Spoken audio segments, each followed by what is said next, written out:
स्त्रियांच्या या 3 गोष्टी प्रत्येक माणसाने ते पहावे.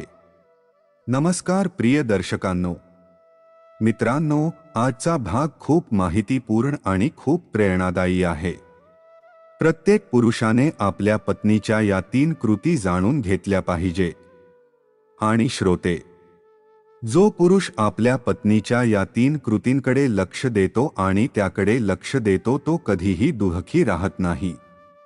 तर प्रिय बंधूंनो, प्रिय श्रोत्यांनो, आजचा भाग खूप माहितीपूर्ण आणि खूप प्रेरणादायी आहे. त्यामुळे तुम्हा सर्व प्रेक्षक शेवटपर्यंत या एपिसोडसोबत राहतील. आजची घटना खूप माहितीपूर्ण आणि खूप प्रेरणादायी आहे. तसेच भाऊ, जर तुम्ही या चॅनलवर पहिल्यांदा आला असाल तर कृपया चॅनलला सबस्क्राईब करा, कारण तुमची एक सदस्यता आमच्यासाठी खूप महत्त्वाची आहे.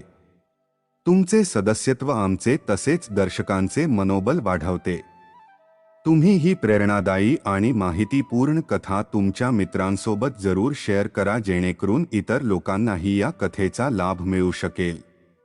तर दर्शकांनो, चला जाणून घेऊया की पुरुषाने आपल्या पत्नीबद्दल नेहमी कोणत्या 3 गोष्टींवर लक्ष ठेवावे.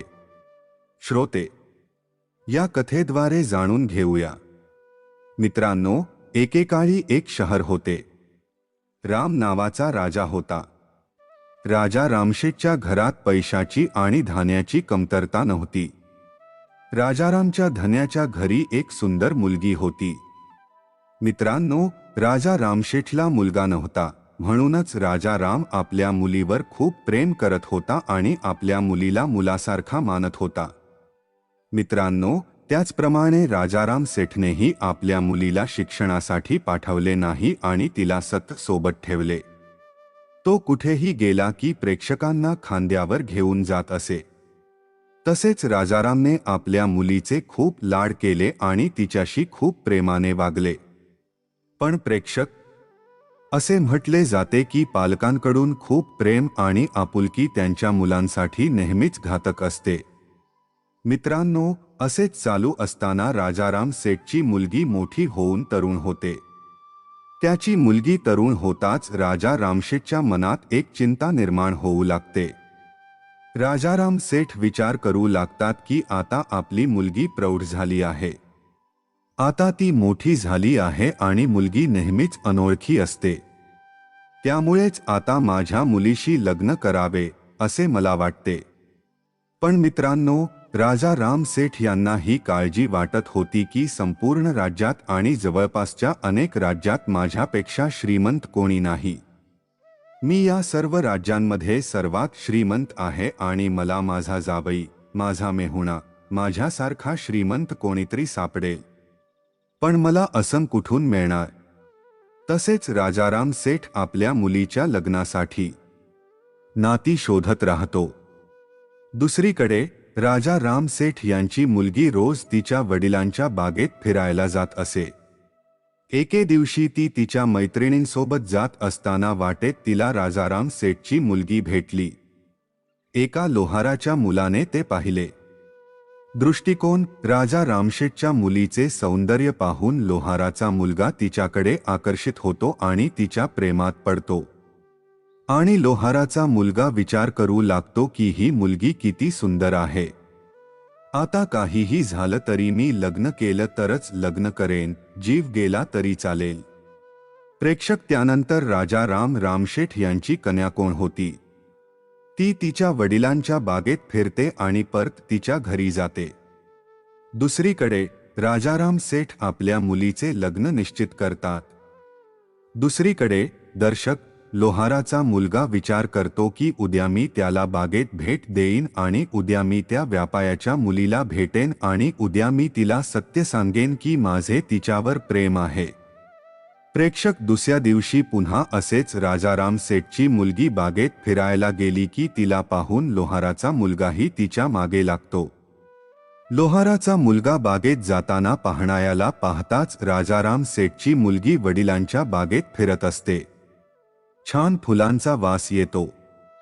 त्याच वेळी लोहाराचा मुलगा राजाच्या मुलीकडे गेला आणि म्हणाला, "अरे प्रिय, सुंदर, तुझे सौंदर्य, तुझे खेळकर शरीर पाहून मी तुझ्यावर मोहित झालो आहे आणि तुझ्यावर प्रेम करू लागलो आहे आणि आता मी तुझ्याशिवाय राहू शकणार नाही. म्हणूनच मी तुला स्पष्टपणे सांगत आहे की मला तुझ्याशी लग्न करायचे आहे आणि माझ्या आयुष्यातील तिन्ही टप्पे तुझ्यासोबत घालवायचे आहे. मित्रांनो, हे ऐकून राजा रामशेठच्या मुलीला राग येतो. राजा रामशेठची मुलगी लोहाराच्या मुलाला विचारते, तू मूर्ख आहेस का? मी सेठची मुलगी आहे. आमच्याकडे खूप पैसा आहे. पैशाची आणि धान्याची कमतरता नाही. आणि मी तुझ्याशी लग्न करेन असे तुला कसे वाटले? हे कधीच होणार नाही. तू इथून निघून जा. खरंतर नंतर लोहाराचा मुलगा हे ऐकून खूप दुःखी होतो. राजा रामशेठच्या मुलीजवळ उभा असलेला लोहाराचा मुलगा चाकू काढतो आणि मारण्यासाठी त्याच्या पोटात घालतो. तर ऐकणारा त्याच वेळी राजाराम सेठ यांची कन्या ती लोहाराच्या मुलीला सांगते की तुला मरायचेच असेल तर मूर्खा, मग दुसरीकडे जा आणि मर. तू इथे का मरत आहेस? मित्रांनो, हे ऐकून लोहाराचा मुलगा आणखीनच चिडला आणि त्याच्या पोटात पुन्हा वार करतो. दरम्यान राजा राम सेठची मुलगी विचार करू लागते की कदाचित तो तिच्यावर खरोखर प्रेम करत असेल. मग राजाराम सेठची मुलगी लोहाराच्या मुलाचा हात थांबवते आणि म्हणते की ठीक आहे मी तुझ्याशी लग्न करू शकणार नाही, कारण मी माझ्या वडिलांनी सांगितलेल्या सर्व गोष्टी मी पाळतो आणि माझ्या वडिलांनी माझे नाते निश्चित केले आहे आणि माझ्या वडिलांनी जिथे माझे नाते निश्चित केले आहे तिथेच मी लग्न करेन. पण मी तुला वचन देतो की लग्नानंतरही मी तुझ्यासोबत एक रात्र घालवी. मित्रांनो, हे ऐकून लोहाराचा मुलगा आनंदी होतो आणि त्या दिवसापासून लोहाराचा मुलगा शेठच्या मुलाचे लग्न कधी होणार याचा विचार करू लागतो. मित्रांनो, त्यानंतर लवकरच बघू. एके दिवशी राजाराम सेठच्या मुलीचे लग्न होते.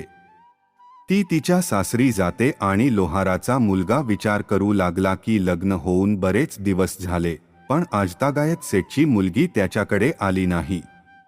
मित्रांनो, दुसरीकडे लोहाराच्या मुलाला शेठच्या मुलीच्या सासरच्या घराचा ठावठिकाणा लागला नाही आणि मग तो बरेच दिवस भटकत राहतो आणि त्याला त्या गावाची माहिती येते. सेठची मुलगी ज्या गावात राहायची. तर मित्रांनो, मग तो लोहाराचा मुलगा एका कोळ्याला पैसे देऊन त्या गावात जातो. त्यानंतर तिथे जातो नदीच्या काठावर राहू लागला. मित्रांनो, त्या गावातील सर्व महिला त्या नदीच्या काठी पाणी गोळा करायला आणि आंघोळ करायला यायच्या. म्हणून मित्रांनो, लोहाराचा मुलगा मच्छीमाराच्या वेशात बराच वेळ तिथे राहतो. एके दिवशी राजाराम सेठची मुलगी पाणी आणायला नदीच्या काठावर आली तेव्हा लोहाराचा मुलगा तिला तिच्याकडे घेऊन गेला आणि तिला म्हणाला, प्रिये, तू तुझे वचन विसरत आहेस. तुला माहित नाही का तू मला वचन दिले आहेस? मित्रांनो, त्याला नंतर भेटतो.